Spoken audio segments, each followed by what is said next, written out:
Welcome to the Keystone Kindergarten video for Brackenhide Hollow, a Mythic Plus dungeon for Season 2 of Dragonflight. I'm Frank, and I'm going to show you every path to success in Brackenhide Hollow.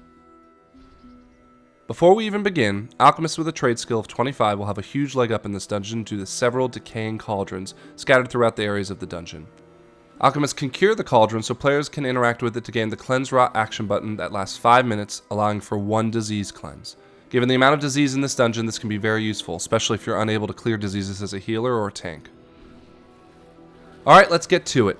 To spawn the first boss, there are several Tuskar trapped in meat storage cages. You need to free 5 Tuskar in any order of your choosing before the Hackclaw warband can be engaged. The routes in this first area may vary depending on your tank, but the areas with cages usually often have another decaying cauldron for your alchemists to open. In the packs near cages, claw fighters are one of the many mobs in this instance that have a potential tank buster called Bloody Bite. Bloody Bite will leave a long-term bleed effect on your tank, and this affects stacks. The good news for tanks who aren't dwarves is that the bleed will be removed when the tank is healed above 90%. Depending on the gear of the tank, the attack may not even drop them below 90% health, meaning this bleed may not be seen often. Claw fighters can also vicious claw mangle, which will fixate on a player and hit them every half second for 5 seconds. On fortified keys, this can be a problem for our healers. Cruel Bone Crushers will also cast Bloody Bite, and have a Crushing Smash which will hamstring your tank for 30% less movement.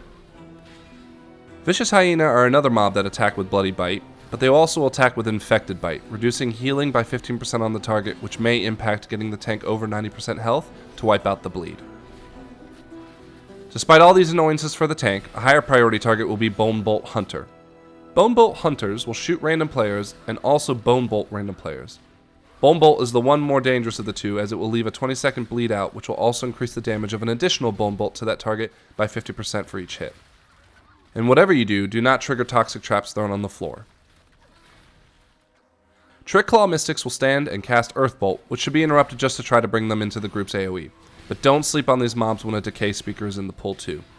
Decay Speakers will drop Rot Chanting Totems, which will enable the Mystic to be able to cast Wither Bolt. Wither Bolt applies Withering. You will see Withering a lot in this dungeon. It's a disease that applies a haste and movement speed reduction by 4% each stack, and will stack itself up every 5 seconds to a max of 10 stacks. This means 40% reduced haste and movement speed at max stacks, which will reinforce the importance of having a disease cleanse or an alchemist to open the cauldrons. Decay Speakers are the ones responsible for Rot Chanting Totems, but can also apply Withering with their Withering Burst. Because of this, Decay Speakers are always your priority, including destroying any Rot Chanting Totem that's dropped. Decay Speakers will also cast a harmful Decay Surge, so any spell mitigation might be helpful for the tank. And to top it all off, you will need to be careful pulling too many mobs around a Bracken War Scourge. They carry the aura Pack Tactics, which increase damage done by enemies by 15% and reduce their cooldowns by 25% faster. To make things even more chaotic, they will try and cast a hideous Cackle, which must be interrupted, for it will mass fear everyone in your party and almost certainly risk a wipe. Finally, they'll Rage Storm, which is a whirlwind that everyone should avoid, but can be soothed to end early. Keep an eye out for these War Scourge for the entire dungeon, as they'll show up many times.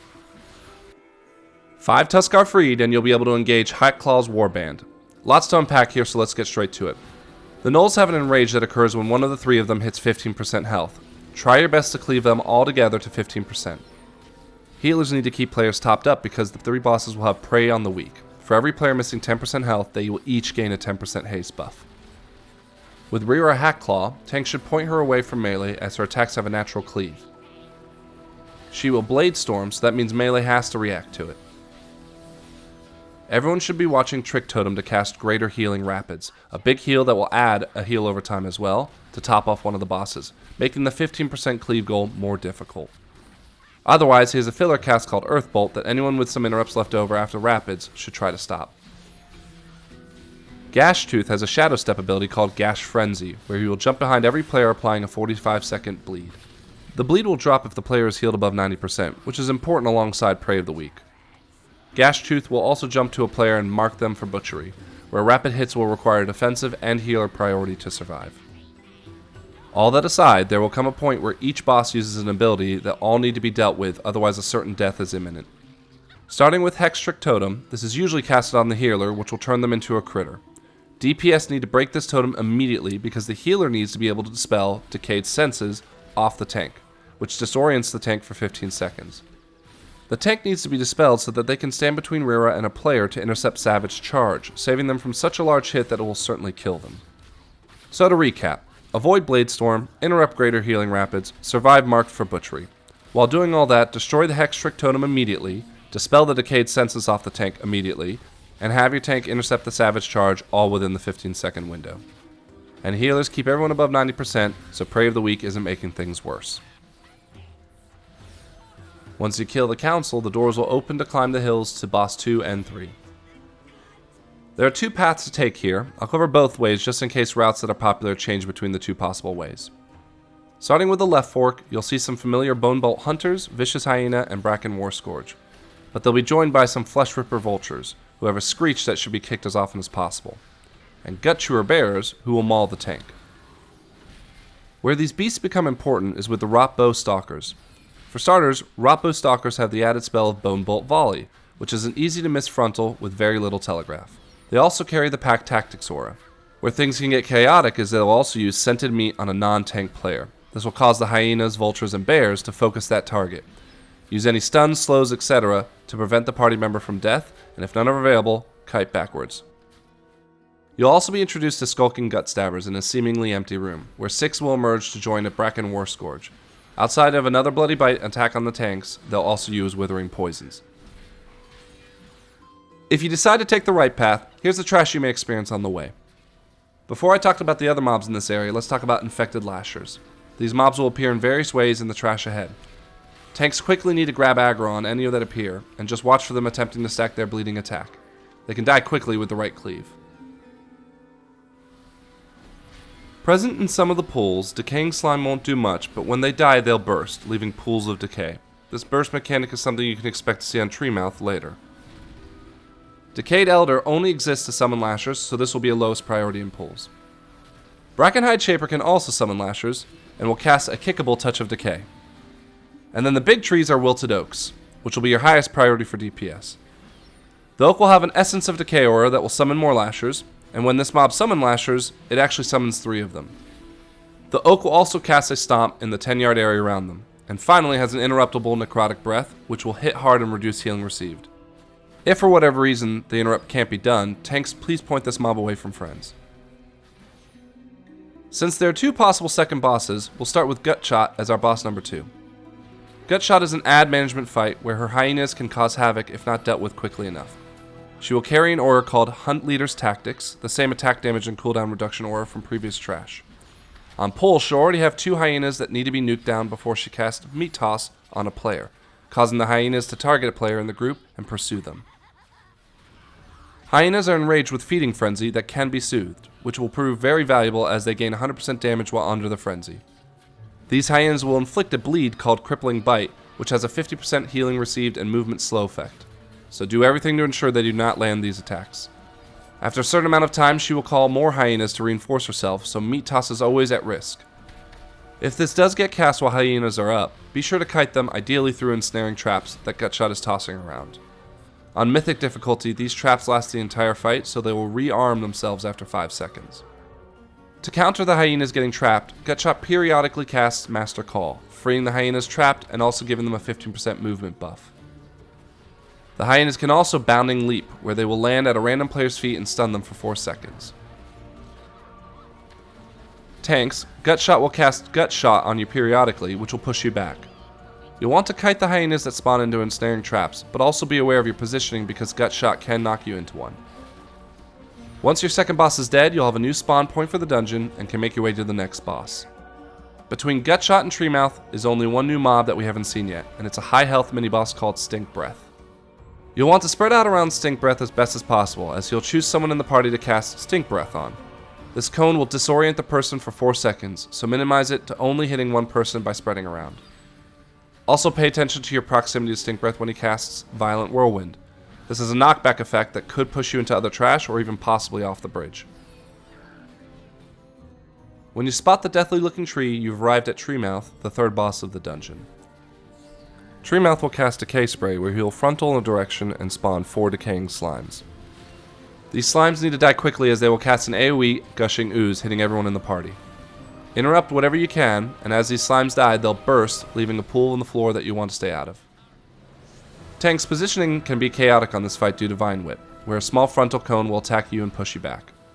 Ideally, you'll want to move in a clockwise manner, managing the slimes, but Vine Whip will make this dance challenging. Treemouth's big mechanic occurs when it hits 100 energy and begins channeling Grasping Vines, which will pull all the players within 10 yards towards him, attempting to consume a player.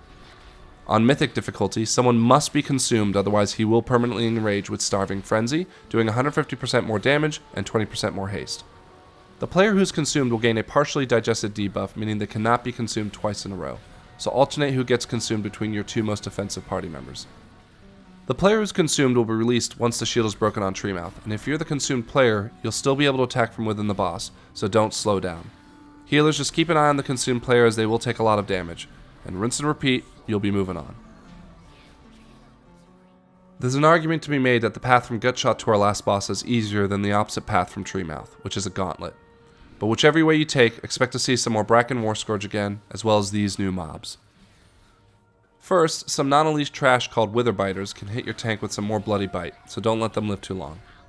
The first elite you'll see is a Filth Caller, who has a kickable Decay Surge spell, but will also cast into a channeled Rotting Surge, which throws decay patches around the playspace, and these hit hard on impact. Don't be afraid to stun this channel. Vile Rot Hexers will choose a player in the group for Withering Contagion, which that player will take a disease effect that not only does damage, but reduces their own damage by 20%. If you touch a player within 5 yards, you'll spread the disease, and because Siphon Decay will attempt to steal all diseases back from players, this will buff the Rot Hexer substantially if people aren't managing the spread correctly.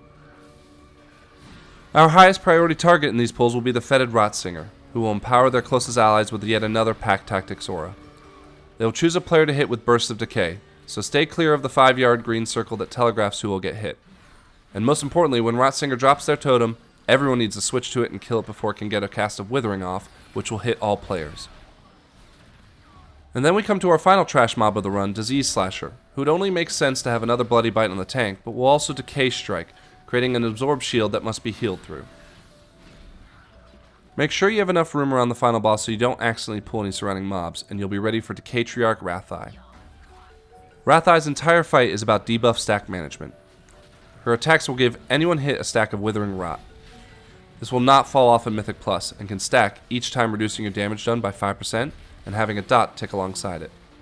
When Wratheye casts Decaying Strength at 100 energy, she will convert all stacks on players into a stack buff of hers that increases her damage by 5% per.